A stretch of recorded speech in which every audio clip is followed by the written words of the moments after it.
Hi guys, this is TL.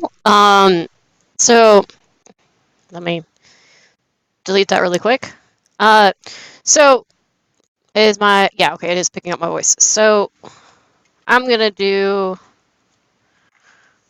a video going over.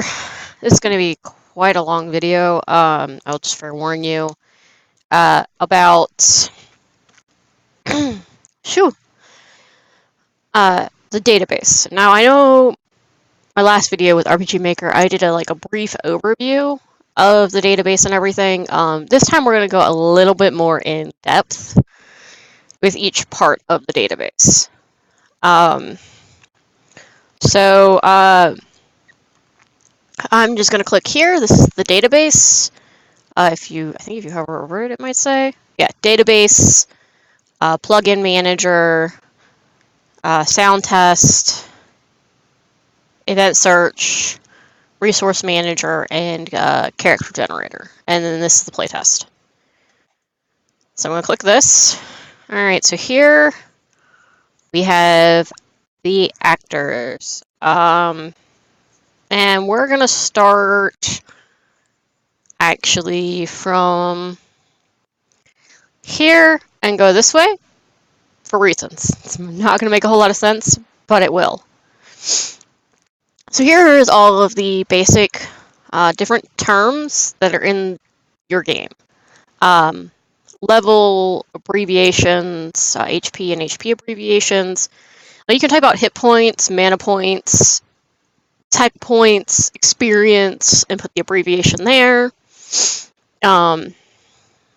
Parameters,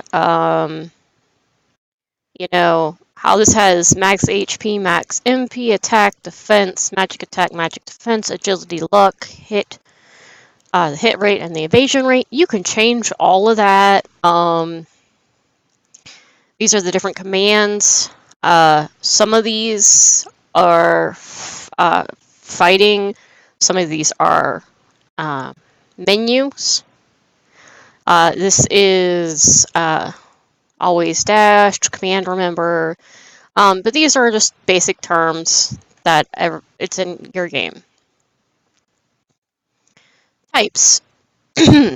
Excuse me. These are the different type of elements. You can change the maximum here. I'm going to leave it at 9. I'm quite happy with those. Match skill types, weapon types, armor types, and equipment types. So I am going to change this cane to a staff. General armor, magic armor. I'm going to take that, instead of it just saying general armor, I'm going to make it be medium armor. And then for over here, I'm going to change the maximum, and I'm going to make it 7. And I'm going to make it to where you can have 3 accessories. And I'm going to hit this button. It's called Apply. Clicking that is essentially the save button. Whenever you're in this database, after you do anything, click that Apply button because that is saving what you have done to the database. So do it. Here's the system. Harold, Teresa, Marsha, Lucas, what the boat, the ship, the airship look like, what the window color looks like, what your currency is. So right now it's set to G, but you can change that to whatever you want. Some options. I'm gonna take off the show players following because to me it's really annoying. And here are the menu commands, and I'm gonna take off save because I put save points in my games because I'm an asshole.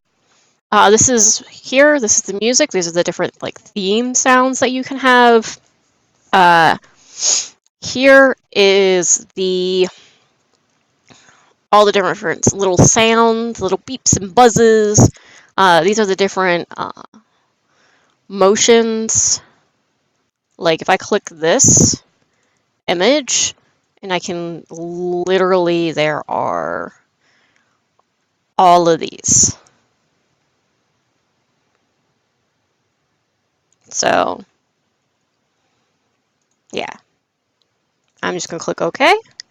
I'm going to click Apply. Again, Apply is the Save button. Common events, this is where, like, for instance, I can put in credits and I can have a trigger, have it be auto run, have it run on a switch. And then this can be where, like, the credits are. So you'd click here and I know how to do this. It just takes me minutes to look through the menu, guys. But essentially, you could show scrolling text. You can do all kinds of stuff in here.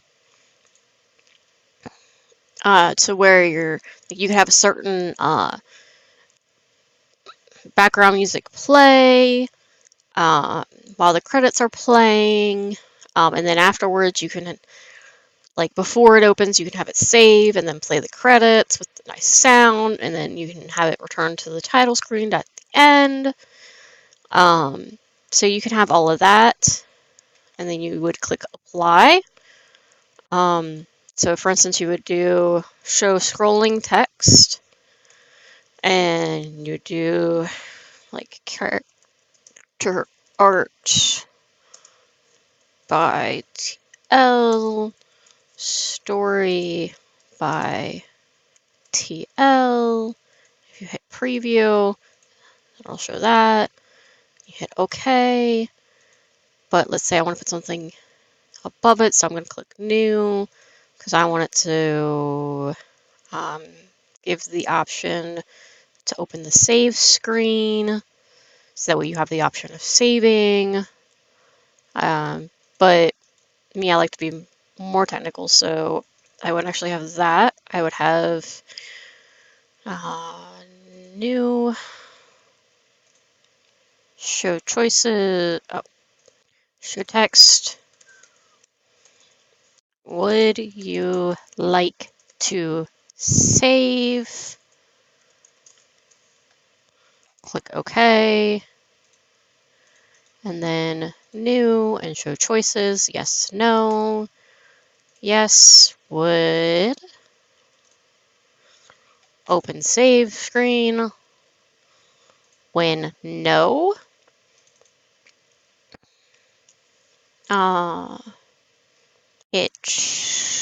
Yeah, I have no set to cancel. Like if I go here and I hit edit, cancel is choice 2. So that's fine. The text is good, but I also want this, and you can do like this theme, then hit OK. You can listen to it beforehand, and then that, and then you would do return to title and click apply, and that is essentially how you make a credits screen. So simple. That was more in depth than I wanted to go with that little thing, but it's really simple. This is the different tile sets here. These are the basic ones when you load up a new project that'll be there. But you can change the maximum. For instance, I'm going to change it to 7. I'm going to change it to 6. I'm going to change it to 7. Again, I'm going to click apply. Animations, I've never needed to increase these. These are the different animations that play when an attack or normal attack or magic attack or like a healing thingy happens. I've never needed to change these, but you can. The different states, again, I've never needed to add or change. These are the different states that can happen to your person, being knocked out, guarding, being immortal, being poisoned, being blind, being silenced, etc. But if you wanted to, you could add one. give it a name, you give it a little icon, restriction, priority, motion, an overlay, and remove at the end of the battle, remove by restriction. You can remove it by auto timing, remove by damage, remove by walking, what is said when they die. Well, like, for instance, this is when they get knocked out. You know, what is said, what happens. This means they get no experience. And this is a note saying state 1 will automatically be added when HP reaches 0. Troops, I'm going to change the maximum to 10 just so I can show you guys how these work. The troops, this is the different troops that you can run into. This is set up for a front view battle system. If I go like this and I go like this, it is now changed for a side view battle system. It's really that simple, guys. And you would, of course, click apply. This is the name of the troop. You can do auto name, you can change the background, you can have a battle test. You can add the enemies that you've made to it. You can clear it. You can, if I click a line, it's going to move them down here. But again, I would want them here because I like doing side view battlers. If you have any, like, if you have like a boss fight, you would put a bunch of stuff in here. Conditions, don't run.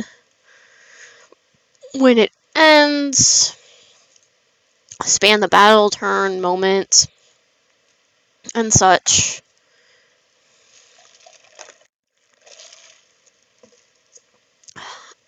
These are the different enemies that are in the game. Again, these are just what's in here when you start. So I'm just going to make it 6. Again, and I will go through each of these, but I'm just doing a quick re-overview of this stuff. So these are the enemies.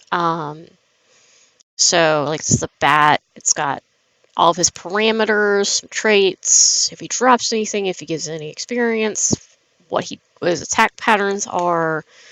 Again, I'm going to hit apply to save what I've done. This is any armor you have. Again, I'm just going to change it to like 10. The name, the icon, the types, the parameters that it changes, any traits, the price. Again, I'm going to click apply to save it. It's the same thing for weapons. I'm going to change the maximum to, let's say, 6. Again, it's got the same general settings, name, icon, weapon type, and such.